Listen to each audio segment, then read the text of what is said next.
Okay, so there's a few things you Ford truck loving guys like me need to know about Ford sticking us in the neck on these trucks. They don't want a warranty, nothing no more, and all that. And I understand, I guess, but when you buy one of these high dollar trucks like this big F650 sitting here, and you expect to have a 250,000 mile warranty, and I've already had to put a transmission in this truck, Ford wouldn't warranty, and now they're saying the turbo's out, blowing engine oil out of the exhaust. See the pipe wet there? So they say the turbo's out on it. And man, this thing smoked so bad, fill the whole neighborhood full of smoke. Couldn't stand behind it. Well, I had this problem on a 2012 one time, and oh boy, told me change the crankcase filter. And I changed the crankcase filter, which is that filter that's inside that box right there with that white label on top. It takes 15 minutes. You unplug the fuel lines right there if you don't break the clip like I did, and change that crankcase filter right there. And now, but last night when you started this truck, you couldn't see behind it for the smoke. Now, and they say it needs a turbo, it needs a turbo, it needs a turbo. Truck's got 85,000 miles on it. Now, there ain't a lick of smoke because I changed the crankcase filter on this truck. Not a lick of smoke. No smoke coming out the tailpipe, nothing. The truck's fixed for a $160 crankcase filter, unless you got an accountant Ford. If you got an accountant Ford, I think it cost me $128. This truck was using a gallon of oil every 120 mile. It was taking a gallon of oil.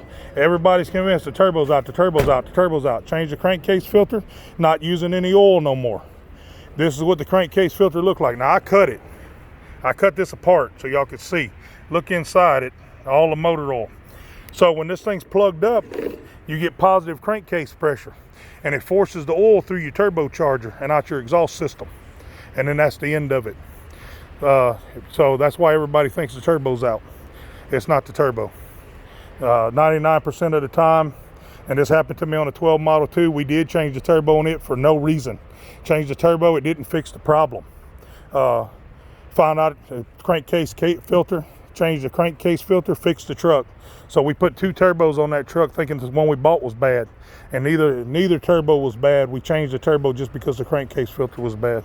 That truck was a lot harder to change. It's got bolts in weird places. The crankcase filter is one solid housing and you cannot open it. So you can't change just the filters like on this truck. It's the same price, but you have bolts underneath it you have to get to in the front and back.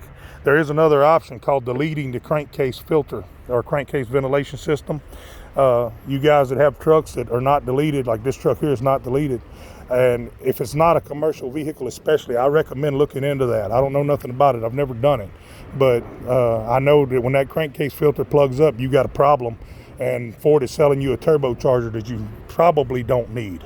So anyway, appreciate y'all watching this. I'm posting this on YouTube. I'm gonna tell you some other things about some Ford trucks that we've run into issues with, and I'm gonna keep, even though my channels was set up for my blacksmithing shop, I ain't been doing much blacksmithing because I've been trying to keep these Ford trucks on the road. So, but I do have a blacksmith shop, and I am gonna be putting some blacksmithing stuff up eventually. But anyway, in the meantime, we're trying to keep these wreckers running. So, appreciate y'all watching.